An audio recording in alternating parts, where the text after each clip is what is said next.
So we are going to end early and power through the summaries. So for what we're going to do is each facilitator will share about 5 minutes on their topic and just try to summarize for us. You have your sheet in front of you on what to discuss. So we can start with table 1 and go 1, 2, 3, 4, 5, or I can randomly choose from my random sampling in my brain. I'll do it first. Mary loves these volunteers. Dr. Storr, thank you. Come on up. Okay. Uh, Well, you just should be able to talk like that without. okay. Our presentation was on an organizational culture instrument for folks that didn't end up sitting at our speed dating table. We tested this instrument at one facility, so there's some problems, generalizability and norms and all that stuff. But we developed 7 dimensions based on the literature and 68 items, and administered it to all the correctional officers and sergeants at this facility, and found some very high reliability between the items and the dimensions in the instrument. But they didn't load, when we did factor analysis, they didn't load on the predicted 7 dimensions. We did exploratory analysis, and then we did Shohan May, grad student, superb, did some confirmatory analysis and found some very nice convergence on some of the dimensions. So we discussed that, and people had some great comments about whether organizational culture is different than organizational climate. That came up, and then a lot of suggestions on how to make the value of the instrument. You know, if you develop the best instrument possible, then what does that mean? I mean, how is that useful? And that's a very good point, and we had some responses on that were hopefully suffice. That was pretty much how it went. Then some ideas on how to administer it differently, and what kinds of institutions to go to next. And someone even actually offered her institution. Raise your hand. So you know, that'll be nice to go to her facility and maybe test it again. Yeah. Okay. Oh. Okay. Well. Oh. I like you even more. Okay, I guess we're dating then. Awesome. Thank you, Mary. Brian, you ready? Yes, sir. Or at least try and Or Martin's ready. summarize this. Okay. Yep.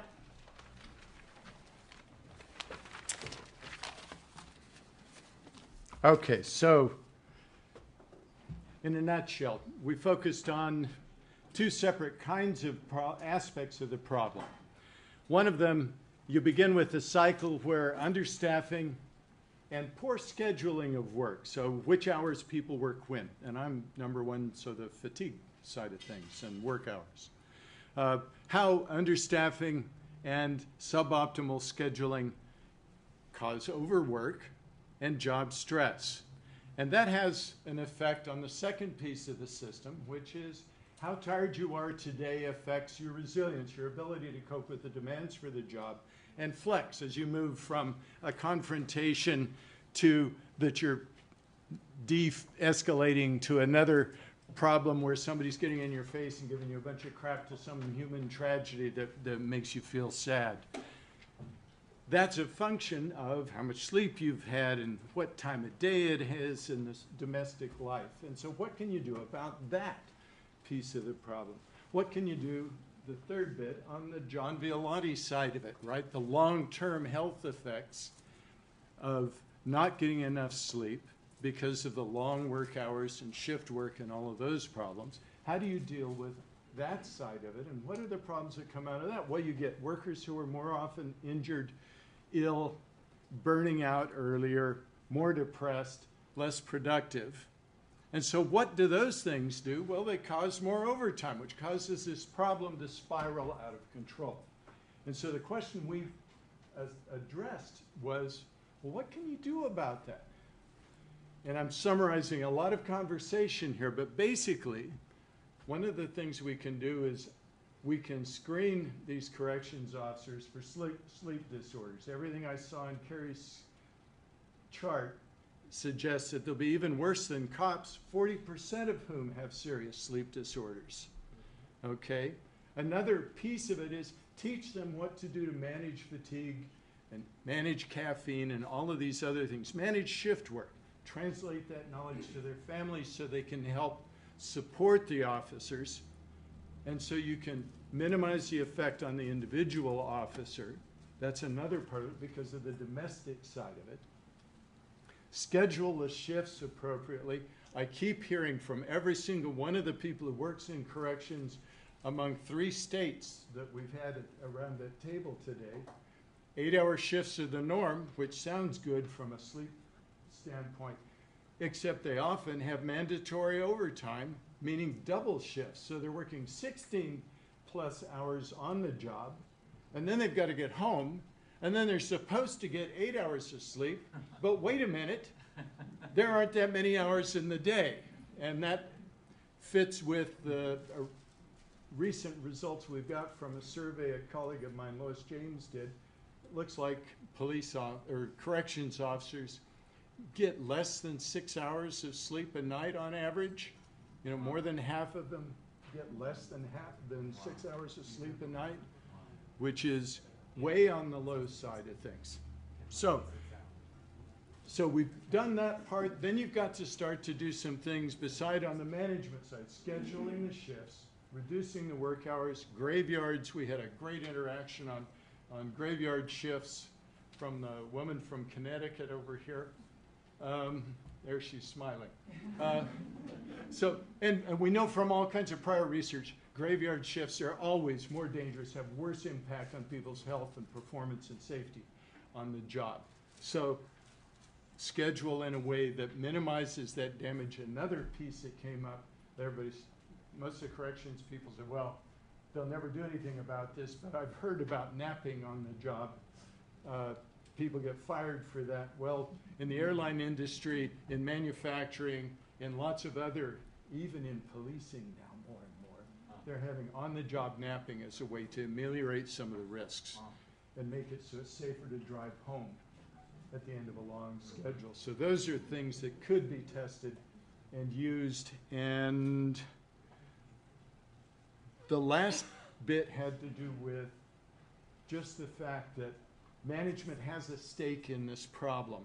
Risk management and human capital conservation are the 2 primary tasks of any manager. Labor has a stake in this problem because health and safety are fundamental, are foundational for what a labor organization is about. And that means there's a common ground for making change happen. And I guess the one thing I didn't weave into this story is just a bit about giving people as much control as possible over their work hours. We have mathematical models for estimating when you should sleep or what the optimal work hours are. And there's a lot of room for sliding those things around.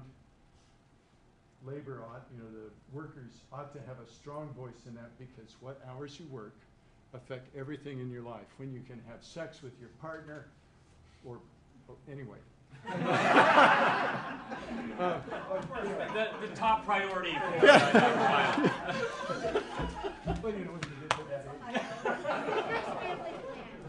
So control at a wellness meeting with the DOC last Wednesday, the CEO said control. Hours of control was the number 1 priority for that. That would make them happy. Take away so many problems as control issues. So that is so key. And that's something consistent all the way back to Yeah. Hans talk and every Yeah. bit of police stress literature Yeah. that we've ever had has that same control issue. I think one of the most stressful parts of that job is the fact that you go into an 8-hour day and you are and their goal is to get out of that place as quick as possible. So they check in, their goal is to get out as quick as possible. You're turning in your keys for that 8-hour shift and they're told that they got to work another 8-hour shift. I've never heard of anything onerous and as upsetting. So you can't plan even outside of your workday for activities. So I think that's something that I agree that organizationally can be addressed. Martin, are you teed up?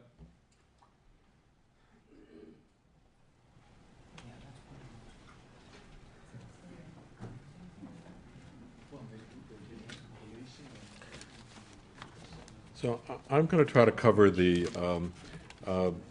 first two parts of the IDEA protocol, both the problem identification and some of the suggested solutions, which sometimes are iteration of the problem. But the first thing that was raised was how should we successfully measure a stress intervention? And the discussion was complex because it was recognized that there are different ways. There's the biological measures, such as cortisol. There's organizational measures. For example, the question of does the organization meet its own standards, and is that a source of organizational stress?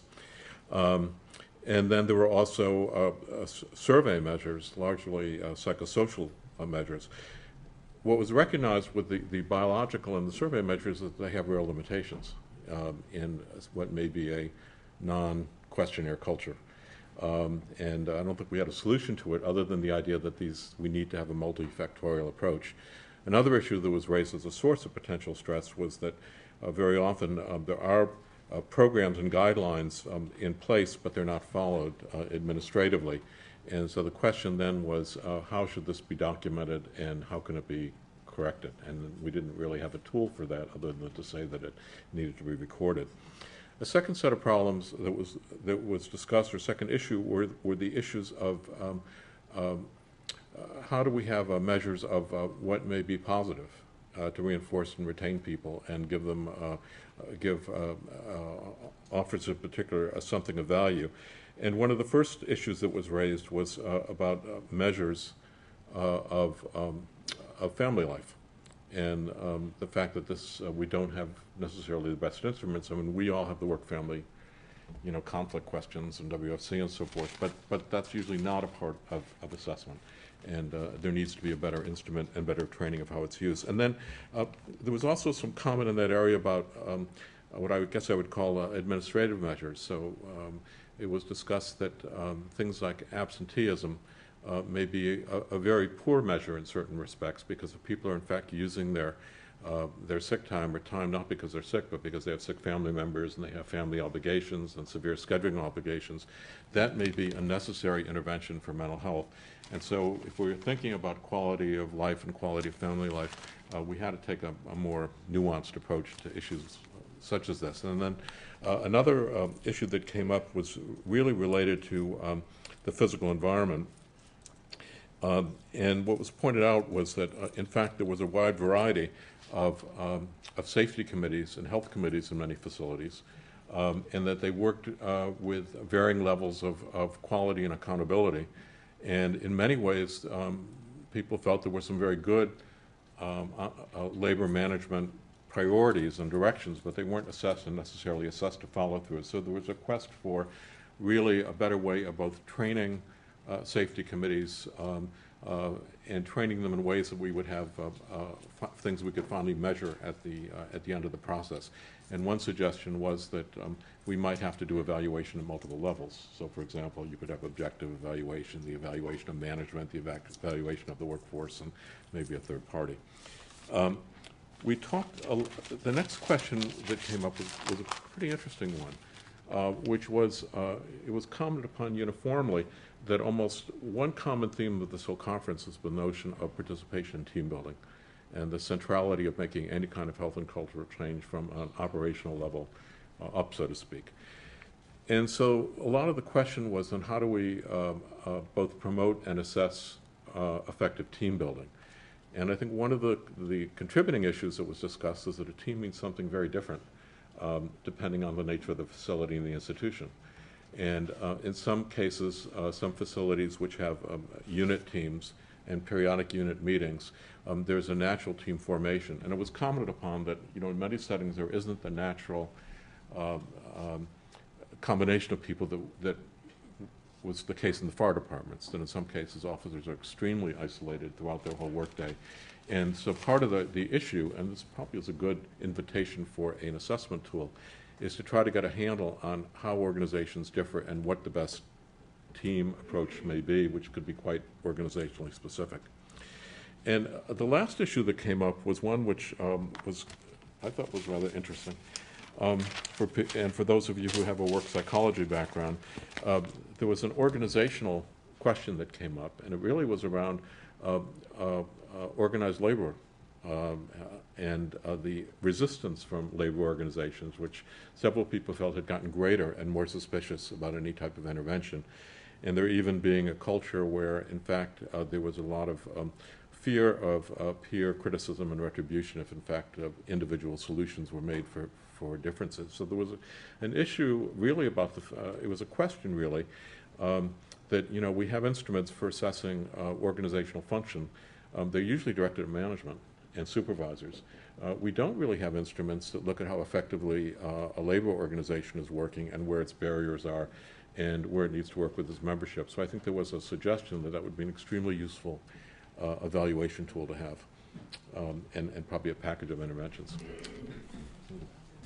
I just wondered, could you use some of the instruments that have been used to get at the informal organization and those kinds of ideas to get it at labor, because it's an organized and, you know, a semi-informal structure.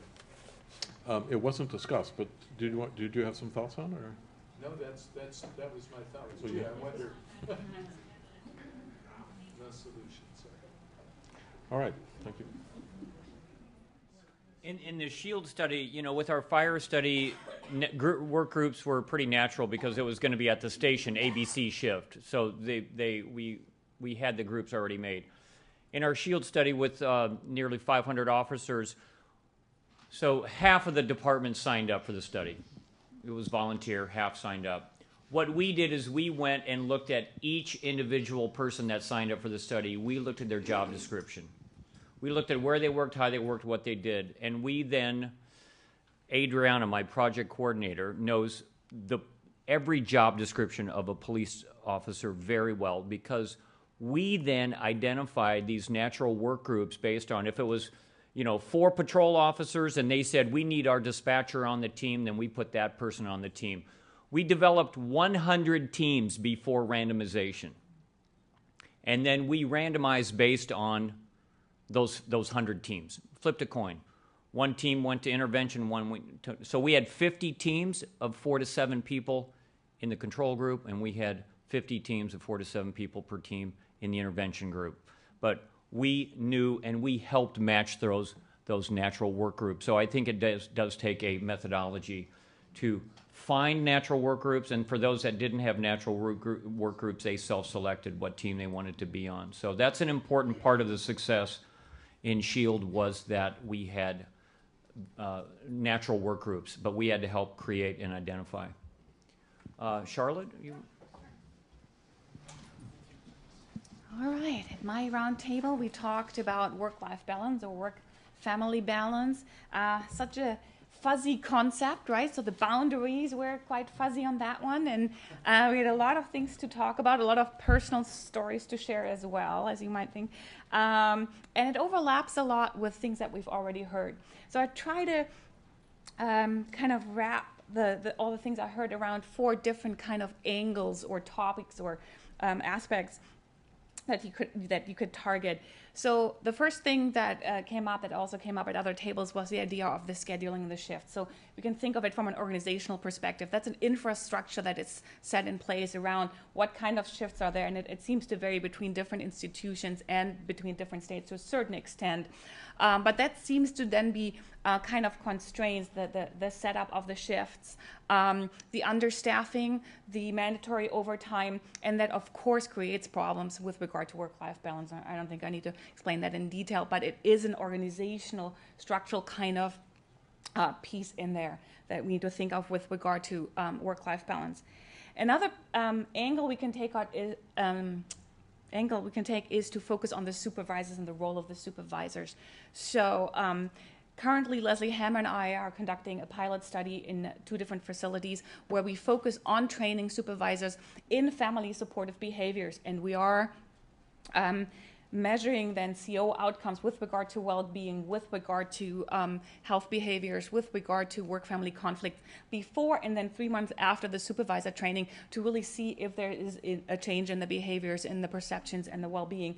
And if we find that, again, the data is coming in as we speak, so I don't have an answer to it yet, but we have high hopes. So that could be one way of looking at when creating more work-life balance through supervisor support. So we believe that supervisors are key variables in this process, and we've seen it in other occupations, and we believe that that can be the case in corrections as well. And then we've talked about, when we talk about work-life balance or work-family balance, obviously the term family is in there, meaning that the family plays a key role in creating that and supporting that. So the family can act as a support system, right? However, is it better if your spouse works in corrections as well so they get it? Or is it better if they don't work in corrections and they allow you to create that distance?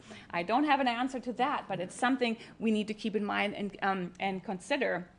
One of the people at my table talked about a so-called spouse academy, right? So bring the family on board and train them or teach them about what this job is about so they can understand the stressful experiences of their spouse better, or their parents, or whatever it is in terms of family, think about it in a bigger way.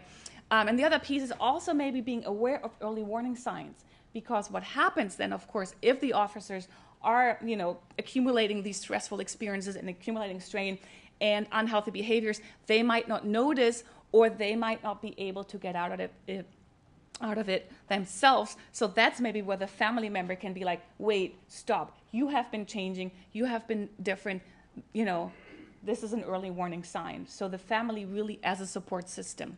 And then finally, of course, what can the officers do themselves, right? And so can we create particular trainings with regard to coping, resilience, mindfulness are all topics that are up and coming and are already also coming into corrections. There are already some trainings out there. Another way to think about it is about that. Think about this transition period between your work and your non-work life. And then when I talk about this, we shouldn't just think about work interfering with or affecting non-work, but also non-work and family life impacting your work life. So if you just had a conflict with your spouse right before you go to work and you're just really angry and you can't resolve it, but you have to go and go and get to work, you're already under a certain level of pressure. You add on the hypervigilance and you don't know what will happen, right? So that's something to keep in mind. So we wonder if there's a way to help people transition from the work to the non-work domain and the other way around. And there could be some rituals around that might sound a little silly. Some people say commuting could actually be helpful because it gives you the transition time. Just anecdotally, officers have told me about the parking lot conversations after a shift. Those could be really helpful. Another person brought up the idea of changing shoes. Don't laugh, right? So the idea of changing from one outfit into another and just giving yourself another 5-10 minutes, but like, okay, I'm leaving this behind. I'm back in my regular at-home clothes, and now I can drive home, and now I can transition to the other role. So there are different ways and different angles to take. We didn't come up with a perfect solution yet, but that's, I think, why we're all here today, because we don't just have it yet, but I think we're on the right path. Yeah, is it a question? Yeah. Not a pattern here, but just this time I wonder about something that might be useful. Could you, sorry. Could one do, is it working? I hear you.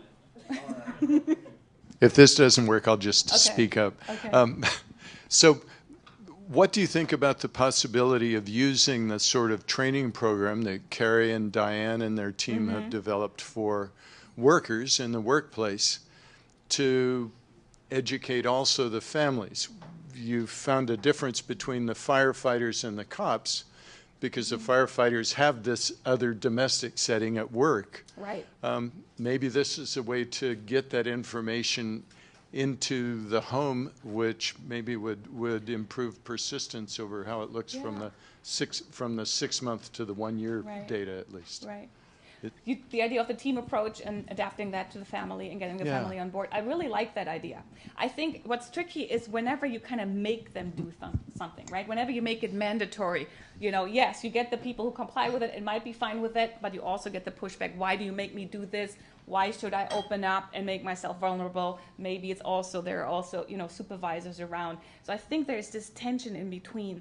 And something also that we brought up at the table was that I think our goal should be to step in soon, not when they're already dealing with PTSD, depression, and they're almost suicidal. We want to intervene really, really early, giving them protecting mechanisms rather than intervening mechanisms. So like, okay, you almost died, but you didn't. Well, that's great, right? But we're also dealing with a lot of other outcomes already, right? You already had problems with your family. There might have been already alcohol abuse or other health-related issues, right? We want to build protective mechanisms rather than stepping in later. And if you also think about it in terms of financial benefits, which Carrie brought up too, how that can help these trainings, I believe that the prevention is the way to go. Yeah. Just to comment, I mean, these are very interesting issues, and but I just wanted to, I'm interested in people have any thoughts about some of the limitations that come up. So, we're putting a big emphasis on new recruits, on cadets, and in fact, the department, quite on its own, has made the graduation ceremony a family day, which is a good idea, and as the research team goes to it. We've also been trying to do as part of the study a kind of 6 and 12 month follow-up where new cadets would come back, they'd come back with their mentors, the family comes, part of the certification could, for yearly certification could actually be some health modules, physical fitness, passing the test, getting credits for it, and so forth. But we do run across the financial resources necessary to do it, and it's and I don't have a solution to it. I mean, the department likes the idea, many people like the idea, but then we cancel because there aren't enough funds to get covered. Yeah, of course. Yeah, the funding goes back. Okay, thank you. You have one more. You have one more over here. You ain't getting away that easy, sure. Oh my. Okay. The idea of follow-up is the biggest thing. Right. When you're dealing So with one time is not enough. when you're Yes. not just the officers, but the family. When you go home injured and the kids don't know and the wife don't know, that's one of the biggest things. Right. And I like what you suggested about the study being used at home, because if my wife doesn't know that I need to change my diet, she fixes my food. And she doesn't know to motivate me when I get off work, it ain't going to happen. Right. So it's important, and the family issue is one of the biggest things that we need to tie into this. Absolutely, I agree. Thank you, Mike. Additional comments, our study, the Flame Shield Doc, that is now called Healthy Team Health U for OHSU employees. Also, the state of Oregon has adopted this program. They can choose their family as the team. So this program, certainly ours can be done, and quite a few are choosing their family to be the team to go through this half hour once a week at the dinner table. Second thing is, in terms of supervisory training, I think this is a big piece that our study has missed, and we are going to utilize Charlotte and Leslie's supervisory training. Charlotte's funded, Ken Anger and the Total Worker Health Center has funded, this is a pilot study funded by the Total Worker Health Center Charlotte study. So great work. Thank you to NIOSH and the Total Worker Health for funding this. But I think the supervisory training is a natural and necessary piece of our program to add to corrections. I think that would that's a necessary requirement. We've noticed a difference in lieutenant, in supervisor, and in the COs. There's a little mismatch there. There's some tension that I haven't seen in fire and police. Was that? Did I say something? So moving on quickly. Jeff, are you ready? That was only reinforcing the relationship over there with our CO. Okay, at the table, we were talking about ergonomic solutions in the facilities, and the one thing I found between the 3 states, we all have very different structures, very different ages in our facilities, very different ways of housing the inmates and how they have their recreation, but it all comes down, there were the similar issues with every one of the states when it came to the ergonomic issues. A lot of the buildings are old. Rooms were built at a time when ergonomics was not a concern, or due to lack of space, rooms that were never meant for any use have been reappropriated. So they're making do with equipment in rooms that just does not allow for any ergonomic usage of the facility. Footwear and the hard concrete floors were an issue with people complaining of back injuries, knee injuries, things of that sort, as well as chairs were a big issue. I know I should probably be getting a laugh over there from our DOC people on that one, that the chairs are either they're poor chairs that have been bought, so they're breaking and are creating issues, or they're getting chairs that are inappropriate because of, as you showed in your study, BMIs in the range. They're getting the very large chairs where when a normal-sized individual goes to use them, they don't fit properly in the chair. Also, they're getting chairs that do have many ergonomic features. However, the staff does not know how to adjust the lumbar support, the seat pan, things of that sort.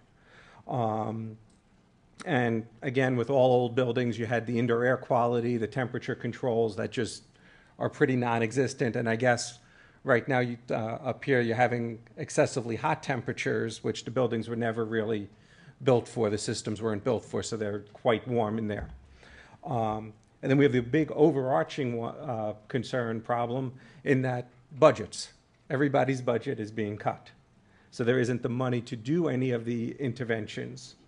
Some of the solutions that we did discuss was trying to work some ergonomic education into whatever continuing education correction officers have. There was some discussion about putting it into their cadet training, but as I learned in Connecticut, all of our Connecticut prisons and jails are all controlled by DOC.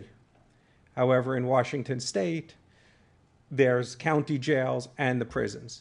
Leads to, in the prison side, if an officer comes in, there's a 30% turnover in their workers. Connecticut, we have like 3% turnover. Once they come in, they stay because you're not going to a jail. There's no anybody to compete against.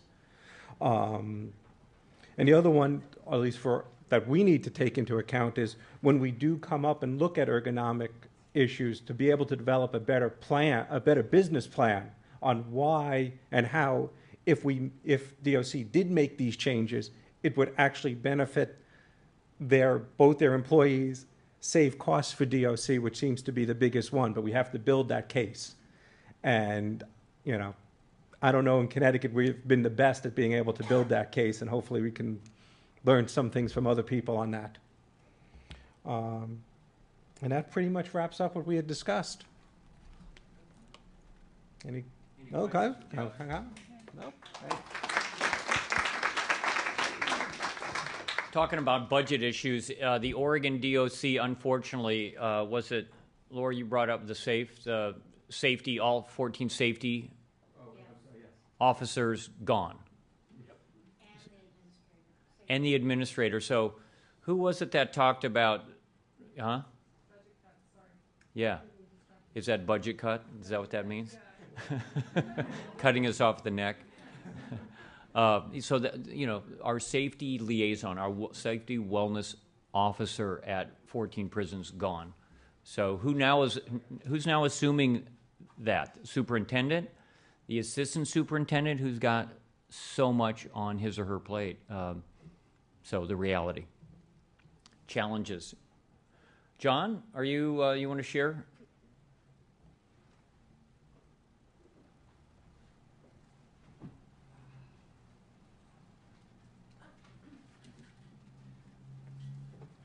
Thank you. I think that's a very important issue, Carrie, on who has the responsibility for that. And who does it lie in? Because that's the person that's going to make the decisions on how to do it and when to do it. So I think that's a very important issue. I guess the big issue we talked about was confidentiality. Why don't correctional officers who have psychological problems and difficulties go for help?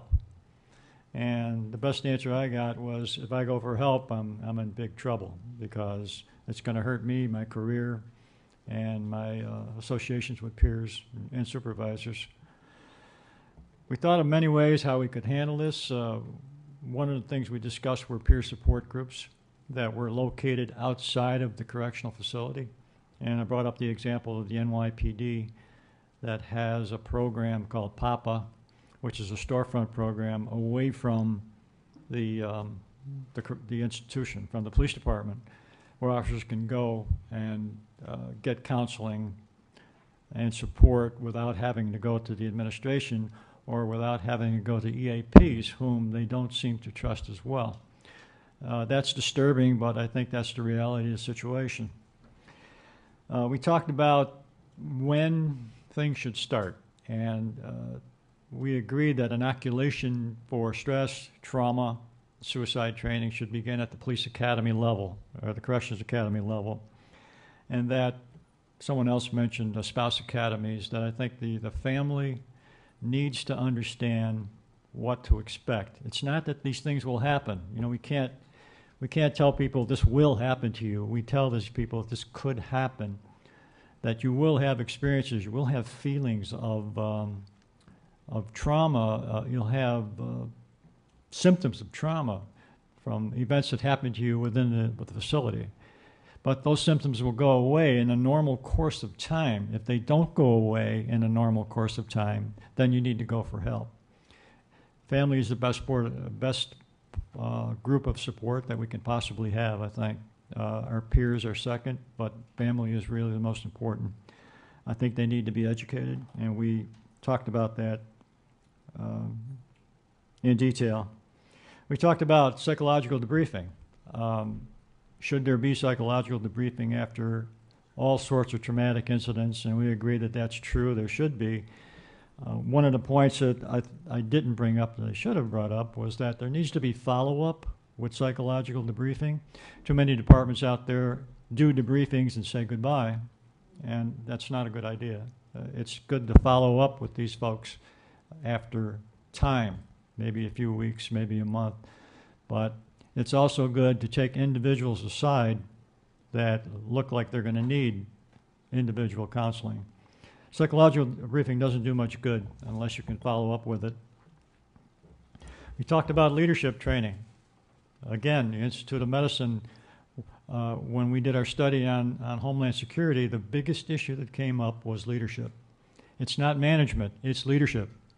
And the difference is that leadership cares about their people. And leadership needs to be educated as to what trauma is, what stress is, and what the signs of suicide are. About 85 to 90% people will give you a sign. I have heard, again from our group, I have heard that we just didn't know. We just didn't know. This guy was a happy-go-lucky, nicest guy in the world, and he went home and shot himself in the head. There's something somewhere that he either said or did that indicated that they were about to commit suicide. We need to learn about those things. And I think the training, awareness and training in Corrections Academy need to address those issues. Stigma. Stigma is ingrained in our culture. It's ingrained in the corrections culture, in the police culture, and law enforcement in general. It's okay to have a heart attack, come back to work. It's not okay to have mental illness and come back to work. It's not okay to be suicidal or to have PTSD and come back to work, because you are marked. You're a marked person. You are stigmatized by your coworkers and your administration. That's the sore reality of our society. How do you fight that? We discussed that, and we don't know. We don't know how to fight that. How do you change traditional society views about suicide and mental illness? Again, education, awareness are things that come up. I know many officers who are, a few that are OCDs, a few that are bipolar, on medication, doing very well, having no problem in positions of leadership. So mental illness is not really a barrier if you learn not to stigmatize it. And we did talk about that. We talked about team training, and again, Carrie's project, of course, most successful with that. Can we better, instead of people like myself getting up here and talking about suicide till I'm blue in the face and not having it do any good, could we get small teams and talk about suicide? Is there a better divulgence of feelings within small teams? You know, and then can we apply that, and then will that help bring people out to come and get help? I thought it might. I thought it was a rather good idea that they brought up. Fatigue is an issue. And Brian knows this, that when you are tired, you cannot think straight. You cannot make good decisions. You know, it's just a matter of physiology.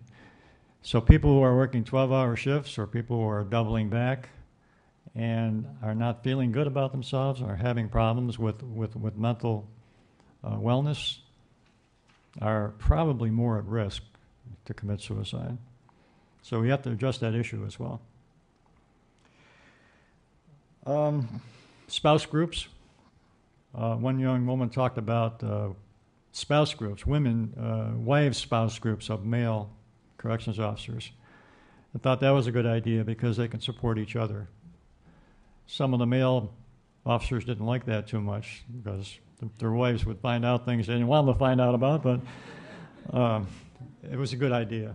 I mean, we did actually try that once. We had a little problem with that, but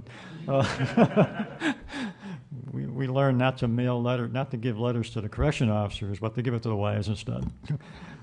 So the letters never got home. Anyways, that sort of thing is what we talked about basically. But I think in essence, mental illness is the real issue here, or mental wellness is the issue. It's part of the wellness doctrine, and that's what we need to address. To me, education is an answer to getting rid of the stigma is an answer, and educating supervisors is an answer. So that's all we talked about. Thank you. Very good, John.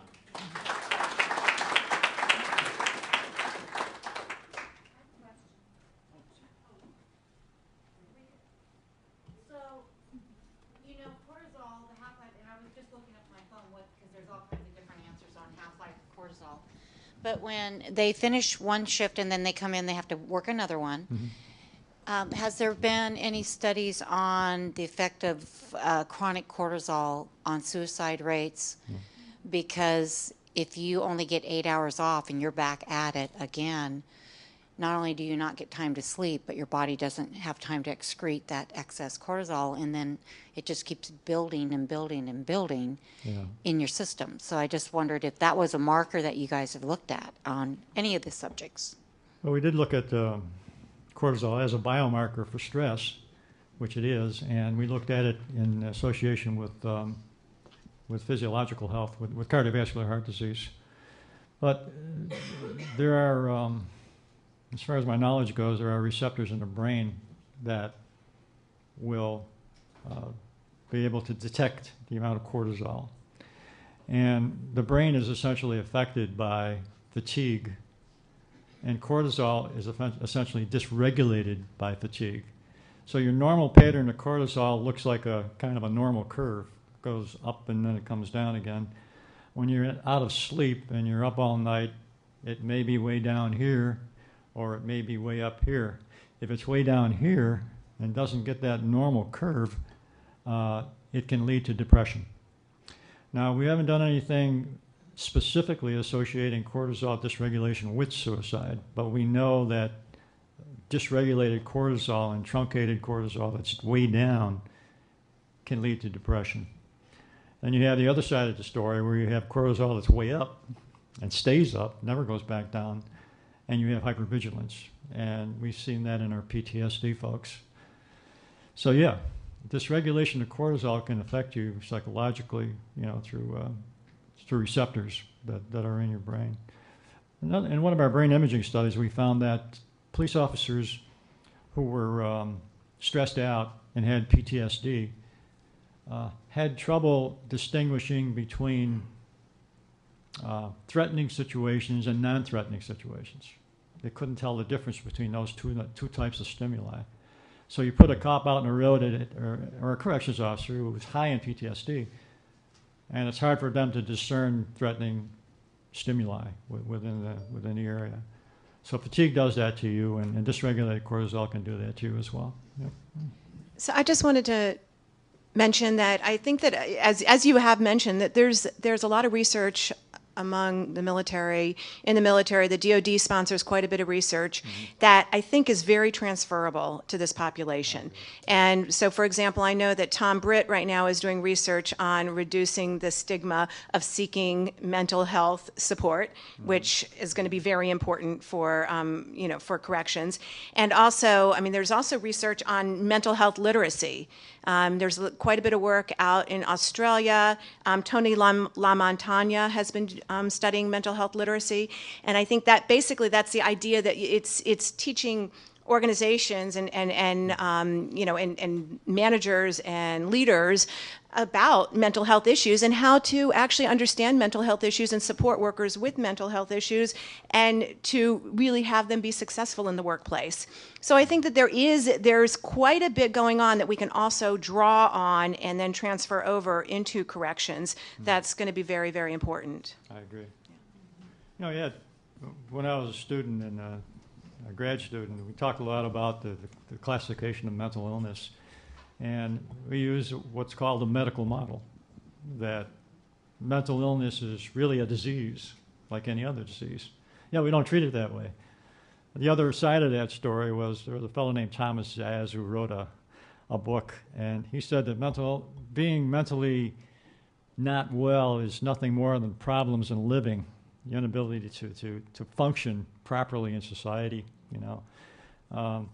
I don't know which one of those I believe, but I'm kind of leaning towards a medical model of this. But I think if you accept heart disease, why don't you accept mental disease or mental illness?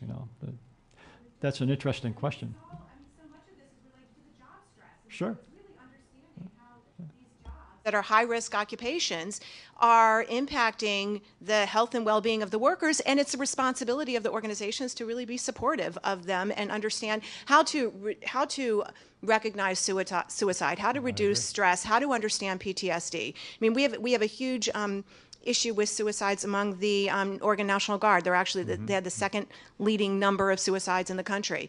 Yeah. Again, I mean, this is part of what people are experiencing in these very traumatic, very extreme occupations, and it's the responsibility, I believe, of the organizations to really understand how to support that and help their workers be successful. I certainly agree with that. I think the organization has a duty of care. It does.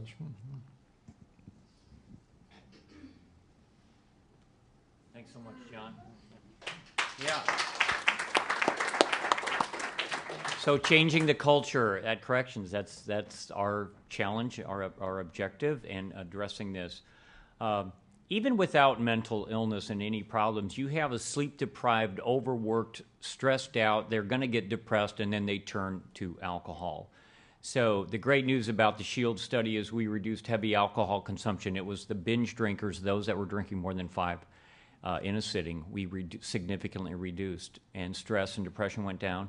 And sleep went up from 5.9 to 7.1 hours. So we got them sleep restored, we reduced alcohol. That's going to make a difference. So the good news is there are things we can do and that we should do. And so we have 2 speakers left, and both of them I met today for the first time.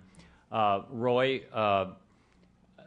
his toolbox, whatever, look at those things over there that he have confiscated, and though they are so fascinating. So Roy, thank you for participating. Come on up and share on health and fitness of COs.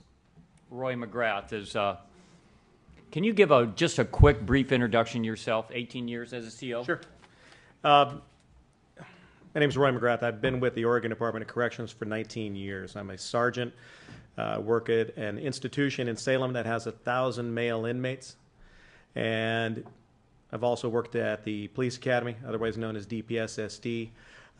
My area of expertise is how to use force effectively, and I teach it to my staff so that they can be safe. Another area is teaching our new employees, corrections officers, in how to be healthier. We do a health and wellness component that ties into personal safety that we roll into reality-based training and ties it all together. That's how the Oregon Department of Corrections has started to change the culture for health and fitness and personal safety for the COs that we have here.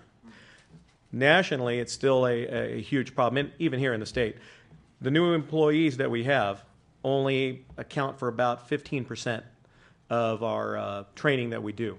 So there's still an 85% of the employees that we don't impact until this year. For the last 7 years, we did no health and fitness training. We did no self-defense training. None. Employees have been working and doing the job, and they've been getting attacked. They've been in poor health, and they have had no support, no training, no guidance for the last 7 years. This year, they got 2 hours of self-defense and 1 hour of health and fitness. So it is a problem. So we talked about it. We've got off-duty, we've got on-duty. But for the COs like myself, it's the same for us. Okay? It bleeds over to the other. Our safety, our personal safety, we have to own. But the job hired us knowing that, and we come to it, they have a personal stake in it too. So we looked at it what could we do as a CO off duty for our health and our safety, and what can we do on duty? It's kind of hard. You don't want to be at the job early. You only want to be there for 8 hours, and then you want to leave. You don't want to stay and work with coworkers if you're not getting paid. And you want to get back to your safe world where you're at. It's really, really tough. There are some great programs out there. Maryland sounded like it had a great leadership program, and that leadership component sounded like that was the key, along with money and supervisor training. All of it rolled in. Sounds like they have that program, and I want to get a hold of them. So I'm going to talk to you after this. And I like those models. But if we have that employee for 8 hours, what can we do with them? Because right now they only get 2 15-minute breaks. Sometimes it takes them 10 minutes to get from one point to another. How do we help out an employee that is like me right now, wearing this outfit, has to walk 10 minutes from one point to go work out in an unconditioned facility, unair-conditioned or unheated, get sweaty in this, doesn't have time to shower, doesn't have time to change, doesn't have time to do anything other than go back because they have to go release somebody else to go work out. Now on graveyard, in a 1,000-man facility, we only have 2 people doing breaks for a total of 12 staff on a graveyard shift. And that's just so they can go heat up food because they don't have microwaves where they work. Their food is in a refrigerator because they don't have them on site. So you have to wait. Do I want to eat or do I want to work out? So really, it's kind of we have to change culture. We have to look at different programs that show what is the benefit. Keen is one of those that is making a difference and showing it's a benefit. Higher production, lower costs, and all the way around. And then there was health and safety, or SAFE, doing Fitbits. We're using technology, they are, to help improve and change philosophy and attitudes. 3 years is what she said is what culturally it took, but it started at the top and worked its way down. For our COs, the threat to safety is not just on the job. When you leave, 97% of the inmates that are locked up will be on the street. They're going to be serving you breakfast. They're going to be working on your brakes on your car. They're going to be pumping the gas at the coast. They're going to be serving you lunch in Ohio. And then they're going to be coming to your door to come pick up their daughter. Okay? They're the coach's husband of your soccer team that you didn't know. Okay? In March, North Carolina, an inmate used a cell phone to have the father of the prosecuting attorney kidnapped and tortured for 5 days until the FBI rescued him. We've had how many COs killed off the job, Mike, that are still being investigated last year? So our safety is not just 8 hours, but our health is directly related. The sleep, the stress, it all rolls into one another. The great thing is if we can improve one area, we'll improve many more. It'll be broadening. If we can improve our personal safety, if we can improve our health, just little bits at a time, we'll be able to benefit multiple areas. So that's kind of the thing. For our table, we were looking at incentive pay. Some places have staff come in an hour early. In civvies, they work out together and they take that team approach. And it's working for them. They have good attitudes. You ask them, so what are their attitudes like? Well, they're positive. That's what you need in such a negative environment. Okay? On the off-duty side, we have to give our families education on why they need to spend that time away. If you look at the facts, the statistics show that they are family people. They're married, they got kids, they have other lives, along with the work requirements. So where does their time go and why does it go there? Do your kids understand why mom or dad has to be away for an hour to go to the gym? Yeah, they're going to pay me $15 to go to the gym if I go 12 times, but I'm going to miss my kid's softball game, or I got to take my wife to the doctor. We have to account for that time and make it valuable. Okay, and show that it matters, that it's going to help my personal safety, to save my life during a fight. When you have staff here did their personal stories at great risk, reliving it today when we were at our table, talking about they're not a CO, and they were in the middle of a fight. And how long? 15 seconds seems like an entire eternity when you're being thrown around like a rag doll and you're scared for your life. So we have to keep looking, we have to keep trying, we have to get the data so that we can get the money and change the culture. So, wow. All right.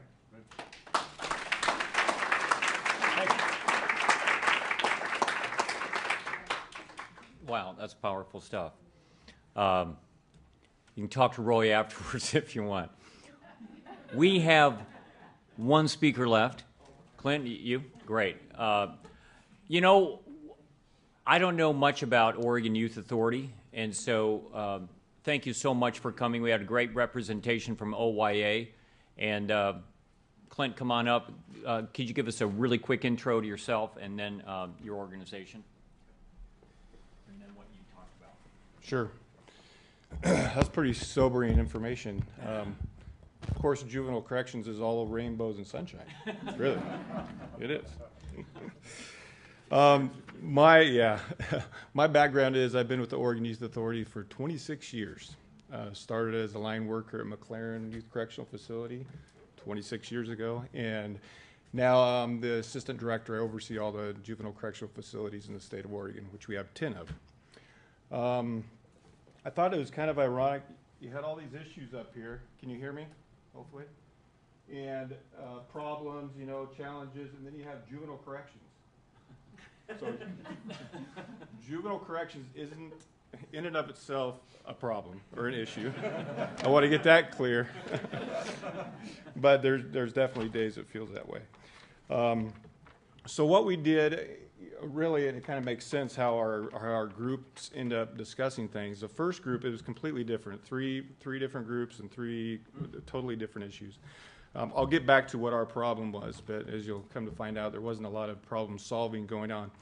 The first group met, and really it was an education, an exchange of information of what OYA is. We had our counterparts from Connecticut over there, and we learned quite a bit about their adult system and how the juvenile system is built into their adult system. So basically it was just an education piece. We did get to kind of explain almost what our problem was, but not quite. Yeah, I think so. The second group was not a group. Initially, we had an empty table, but we were able to talk to Carrie and kind of see where the FLAME program may fit into our system, and it was very helpful and educational for me. And maybe we have a fit. I think towards the last group, we did talk about our problem in the last 10 minutes, but the first 30 minutes was discussed the dog program and maybe a connection in our facilities. Perrin kind of has a thing for partnering with folks and networking, and I understand that we have our facilities open for analysis here, right? With there, and we have a new dog walking program for our staff. So. And a flame program for Exactly. COs. So yeah, so we didn't really educate anybody on anything, but we definitely will come. That's very important. So just to mention what our problem is, and it's a good problem in OYA, is we're trying to shift the culture, and we've heard a lot of discussion about culture and culture change, and we're trying to really go from a correctional based system to a skill building and engaging type of system, and that's a very tall challenge. We have 10 different facilities, 650 employees, and our charge is to create a whole different type of environment.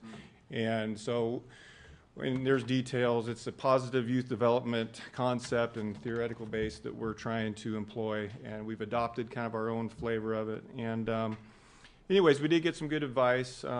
Take it really slow, right, and get the buy-in necessary, and really have consistent and resilient leadership.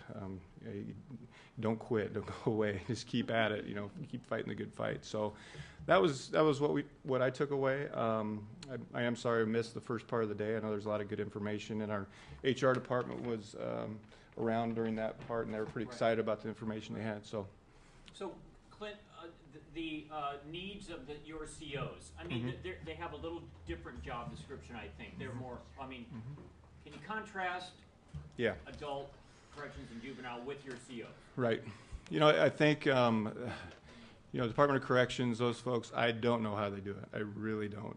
We have trouble managing 25 youth offenders on a living unit with 3 staff at a time.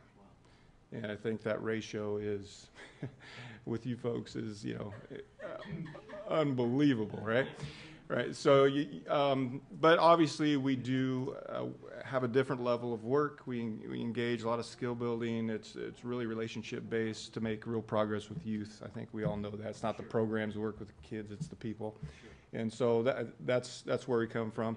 The stresses are real, the trauma is real, the incidents, the violence, all of that is very real. So we have the same type of issues, I would say, to a much lesser degree, but they're real to a lot of folks. So that's probably the biggest difference. Yeah. Awesome. Karen. I want to lob, for Clint, it's going to be a it's going to be a softball question, but for the rest of the researchers in the room, it might challenge you a little bit.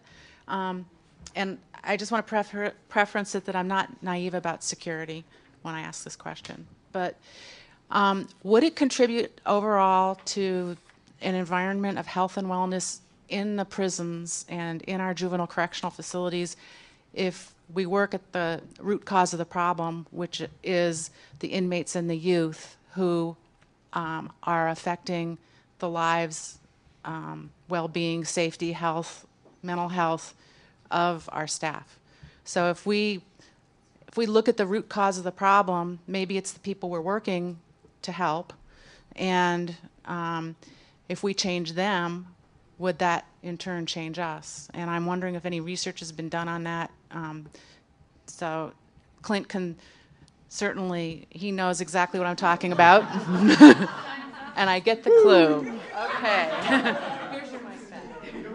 Your idea. You played in a different softball league than I did. Yeah, I think all that we really have control over is creating an environment that allows that type of change, and that's what we have the influence on. I think if we did make that change, we'd be out of business. They would. I mean, that's what we're hoping to do, but I think it's just a matter of creating that culture to allow that to happen. Yeah. You can see the difference in the surveys that have already been done. It's on. Okay. In the surveys that have already been done between the minimums and the max, recidivism rate, 23% in Oregon, and Royal can contest to this. 23% of the inmate population cause all the problems. The rest of the inmates want to do their time and go home.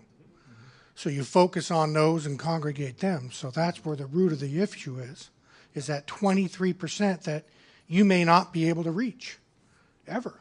So you're just going to have to deal with them as a population and in your facilities.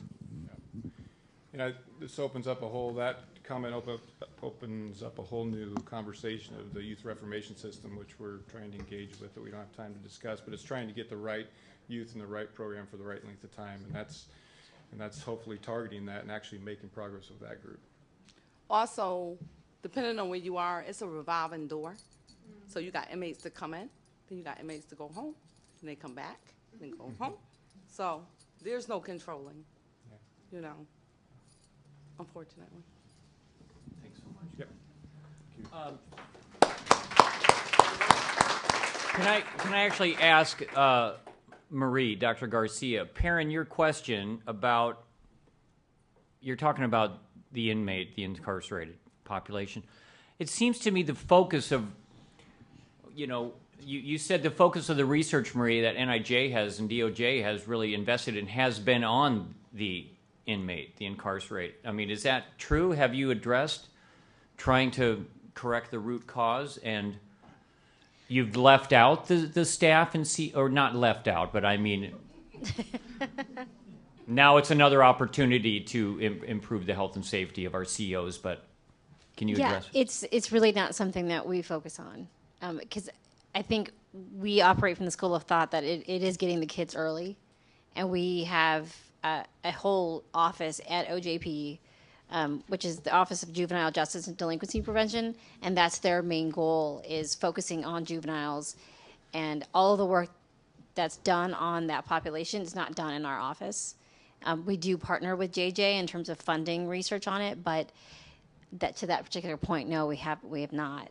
Typically with the inmates, it's programming, keeping them out, and what works to keep them out. Right. It's not really getting at the core issues of why are you here, why do you keep persisting, why are you revolving in and out of the system, which I think is a big, in my view, of course I am not the director of NIJ, but in my view, I don't really care about those inmates that stay out. My thought is we need to get the ones that keep coming back in. We need to focus our attention on them, but we spend a lot of our time on the desisters who stay out, the 20, 30 years out. To me, they're not interesting. The ones that are interesting are those men and women who keep coming in and out. So maybe understanding them a little bit more, and the kids, which again we don't focus entirely on at NIJ. Okay. All right. Martin, you ready to conclude any remarks? So this has been a fabulous day.